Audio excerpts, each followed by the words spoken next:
اور یہ ہوتا کیا ہے کہ جب فرض کرو توبہ کسی وجہ سے کوئی غلطی میں باوجود توبہ کرنے کے کسی غلطی میں پڑ گئے تو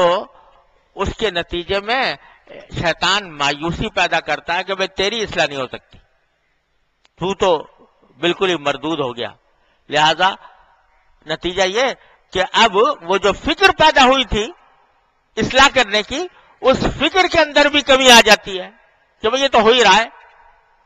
تو اس کے نتیجے میں آدمی آگے بڑھنے سے محروم رہ جاتا ہے. تو طریق یہ بتاتا ہے کہ نہیں،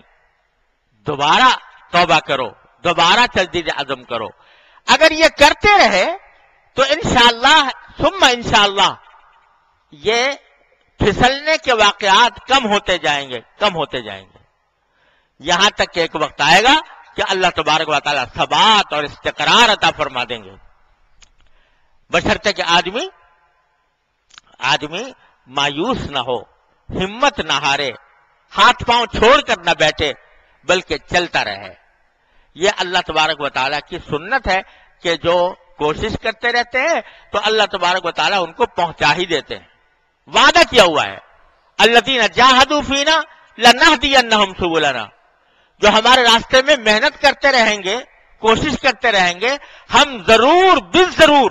یہ ان الفاظ کی ذات فرمایا، ضرور بالضرور ان کو اپنے راستوں پر پکڑ کر لے جائیں گے، ان کو اپنے راستوں پر اپنا ہاتھ پکڑ کے ان کو وہاں پہنچا دیں گے اپنے راستوں پر.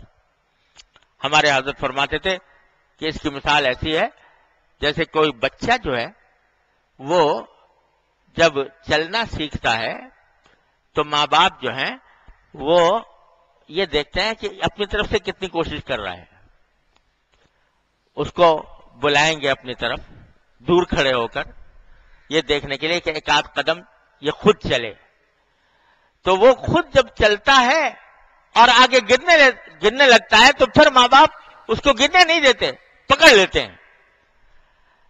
لیکن شروع سے نہیں پکڑتے تاکہ چلنا تو دیکھیں کہ کچھ ہی اپنی طرف سے کوشش کرے، آگے بڑھے. جب بڑھتا ہے اور گرنے لگتا ہے تو اللہ تعالیٰ پکڑ لیتے ہیں، وہ ماں باپ پکڑ لیتے ہیں. حضرت فرماتے ہیں کہ اللہ تبارک و تعالیٰ کا معاملہ بھی یہی ہے، الذین جاہدوا فینا لنہدینہم سبلنا، جو ہماری طرف بڑھے کے معنی کوشش کر رہا ہے اپنی طرف سے اور کوشش میں لگا ہوا ہے، تو پھر اللہ تبارک و تعالیٰ اس کوشش کرنے والے بندے کو اس طرح نہیں چھوڑیں گے کہ یہ گر کے ختم ہو جائے. لنہدینہم سبلنا، ہم ضرور ان کو بچا دیں. بس یہ کہ ہمت ہار کے نہ بیٹھے اور اب حوصلہ نہ چھوڑے. تو توبہ جو ہے یہ سب سے پہلا قدم ہے اصلاح کی طرف. اللہ تبارک و تعالی ہمیں صحیح معنی میں